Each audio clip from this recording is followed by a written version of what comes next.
What's up, YouTube? It's James, and I'm out at the storage facility where I keep a few of my vehicles at across town, and I got something a little special for you today.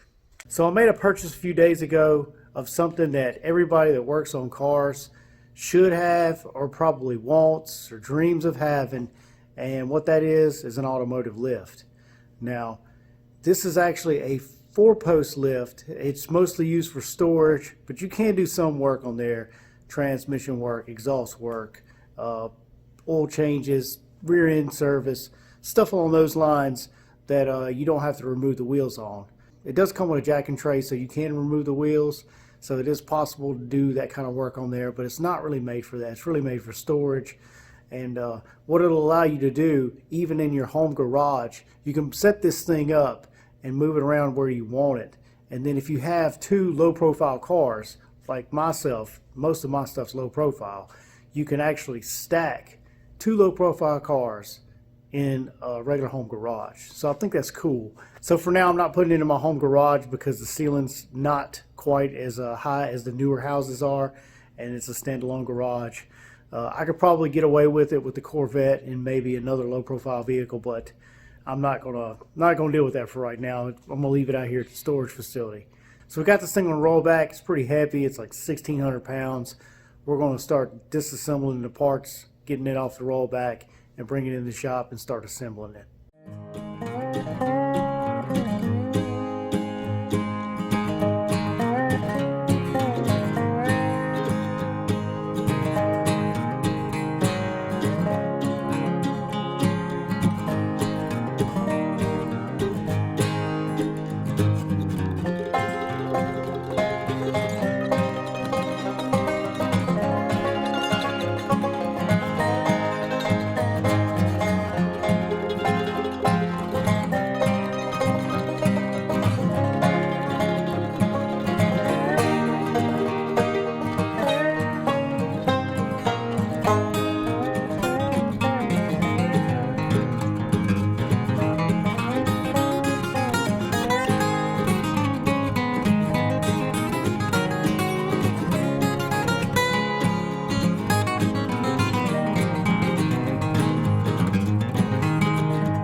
Well, here it is. It's all set up, assembled, and that time-lapse video, my camera actually cut off on me in the middle of that. Sorry about that. And I didn't really film us actually uncrating this thing and getting it off the rollback. This thing took about 5 or 6 hours to actually assemble. I was told 4 to 6 when we started, or when I picked it up.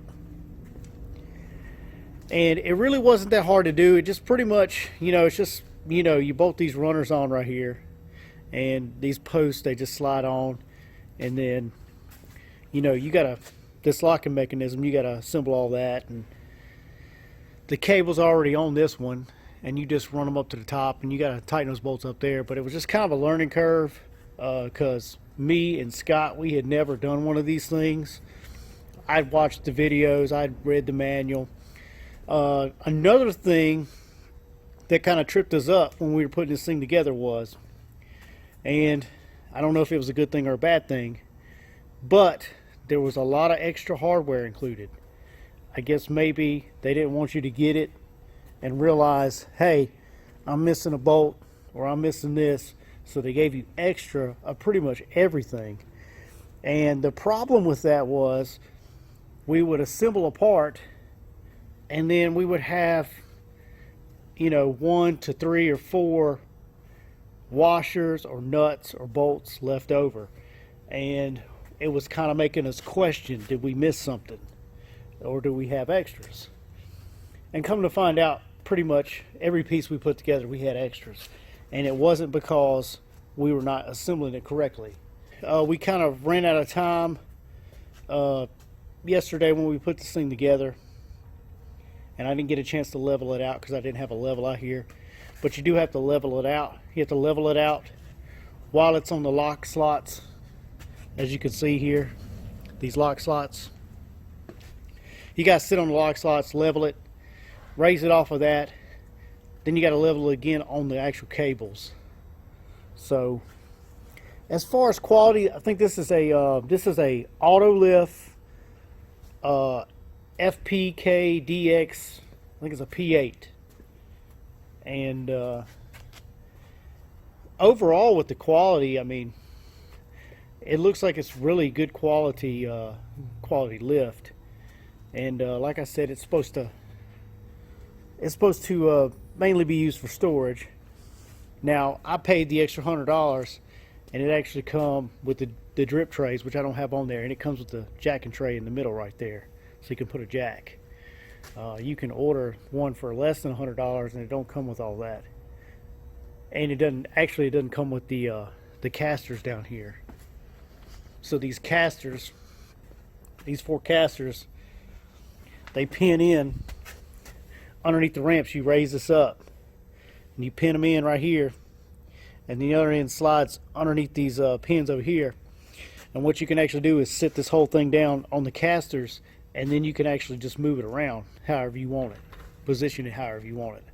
So I wanted to keep it out here for the time being until I get a bigger garage, and then when time comes I can get this thing up and move it. So far, I mean, I'm pretty impressed with it. It's supposed to raise up, I believe, about 6 feet. You should be able to walk under it, 6 feet. So we're talking about maybe right up here above my head. So maybe about where you see that second notch from the top, which is pretty good height. So this is what it looks like raised all the way up. Now I'm 5'10", and I can walk under this thing pretty easily, and I still have a few more inches here above my head. So you got plenty of room to put a car underneath this thing, as long as it's not a big SUV or anything. One of the things that I'm not really thrilled about on this thing, you're not supposed to run a drop cord, but take a look at how long this cord is. You maybe have 2.5, 3 feet there. You're gonna have to either make you a cable to go to the outlet, which mine's right over there beside the toolbox somewhere. So overall, I'm pretty happy with it. If you're curious about how much one of these things cost, I actually saved a little bit of money on this one because I did a local pickup, and I'm lucky enough to have a warehouse about 20 miles from my house. So with that being said, I actually bought this lift, taxes and everything out the door with me picking it up. It was $2,300. They normally list online for $2,300, and like I said, that was with the caster options, the drip trays, and the jack tray in the middle there.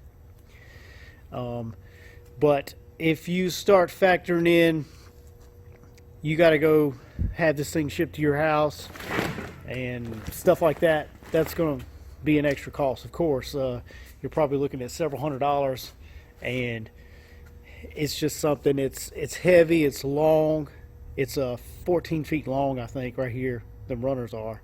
So if they bring this thing to your house, you're going to have a lift gate or a forklift or some other means to getting this thing off, because man, altogether it weighs 1,600 pounds. It is just heavy, and as you saw us in parts of that video, we were struggling with these runners, trying to get them in the right position and trying to be careful. We were trying not to scratch this thing all up, which we did scratch it, which is not really that big of a deal, but it's going to happen. I mean, you're talking about that runner over there with the hydraulics and stuff, man. It probably weighs about 600 pounds. So I wanted to kind of do this video because I figured some of you guys would probably be interested in something like this, and I just want to kind of share my experience as far as like putting this thing together myself and actually owning one. And I might eventually do another video later on, maybe kind of tell how I feel about it down the road, like after I've used it quite a bit. So if you've enjoyed this project, make sure you're subscribed to my channel. Click on the bell so you'll get the notifications. Like, share, comment below, and you can also follow me on Facebook and Instagram.